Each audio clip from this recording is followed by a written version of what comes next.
हुसैन साहब नरकटियागंज से हैं। जी सर। बड़ा दिलचस्प नाम है ये, नरकटियागंज, क्या मतलब इसका?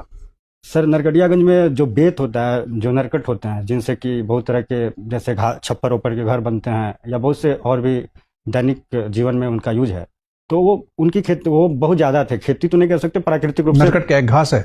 हाँ, एक प्रकार का घास ही है सर। मतलब वो घास और उसके ऊपर वाली जो प्रजाति है उनके बीच का वो चीज़ है सर। तो उसी पौधे के नाम पे नरकटियागंज पड़ा है। Yes sir. ठीक है। पत्रकार हैं आप, आपके नरकटियागंज से एक बड़े ही विश्वविख्यात पत्रकार निकले हैं जो अभी भी सक्रिय हैं, बता सकते हैं उनके बारे में कुछ? सर तुफैल चतुर्वेदी हैं जो बीबीसी में काम करते हैं। ये बड़ा दिलचस्प नाम है, तुफैल चतुर्वेदी। Chaturvedi, yes sir. ये नाम कैसे आया? ये सर पहले उनका नाम तुफैल अहमद था। Yes sir. सर मैंने इस पे बहुत ज़्यादा रिसर्च नहीं किया क्योंकि मुझसे उससे कोई व्यक्तिगत उनसे मुलाकात नहीं है, तो मैंने पूछा भी नहीं उनसे। अच्छा। जैसे उन्होंने जिहादी थ्रेट पर एक किताब लिखी है जो कि काफ़ी चर्चा में है। बहरहाल ये बताएं कि नरकटियागंज को और किन किन कारणों से जाना जाता है? सर नरकटियागंज को तो सबसे पहले चंपारण सत्याग्रह में उसका एक अपना स्थान है, उसके लिए जाना जाता है। क्या स्थान है? क्योंकि वहाँ से भितियारवा आश्रम, जहाँ सेंटर था गांधी की जो कर्म भूमि थी, वो वहाँ से 3-4 किलोमीटर दूर है। दूसरा, मनोज वाजपेयी जैसे, प्रकाश झा जैसे लोग हमारे आसपास के हैं नरकटियागंज के, इसलिए भी बहुत फेमस है।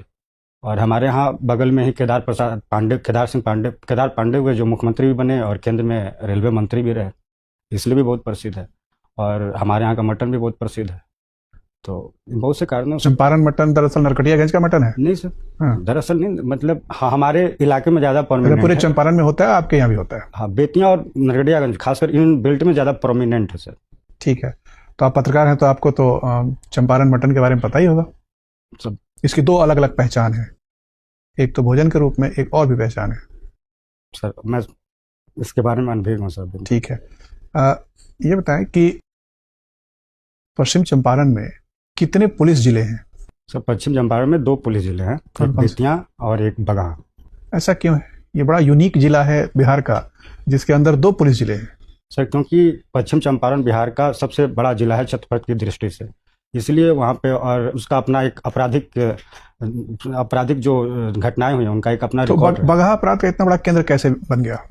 क्योंकि सर बगहा जो है सर, वो एक्चुअली तराई इलाके, नेपाल और बिहार का जो बॉर्डर है और तराई इलाके हैं, तो वो घनी आबादी नहीं है उधर। वहाँ पे झाड़ियाँ, बेत, ये जो नरकट हम लोग कह रहे थे, और ये सब जंगल बहुत घने हैं, तो वहाँ पे 10वीं गिरोह चले बहुत, और इसीलिए उसको मिनी चंबल भी कहा गया। तो दूरह इलाका है जहाँ पे पुलिस का जाना, प्रशासन का अब्सेंस ऑफ गवर्नेंस है, तो इस कारण से वहाँ पे अपराध फले फूले। दूसरा है कि वहाँ की सर जो लोग हैं, वहाँ का जो सोशियो इकोनॉमिक कंडीशन है, वो भी जो शहर हैं आसपास के, उनसे बहुत ज़्यादा डिफरेंस